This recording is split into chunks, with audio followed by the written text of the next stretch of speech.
Welcome to a Foxy Tech Tips tutorial on enabling and disabling vibration on a PSVR 2.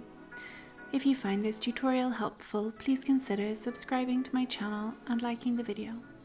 If you don't want to feel the vibration on your PSVR 2 or want to turn it on, follow these steps.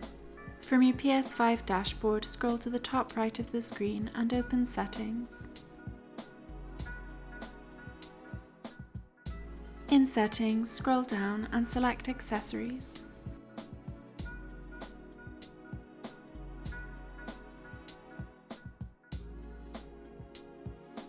In Accessories Settings, scroll down and select PlayStation VR 2. In PSVR Settings, scroll to the VR headset section, and you will see the VR headset vibration toggle. Turn it on or off here.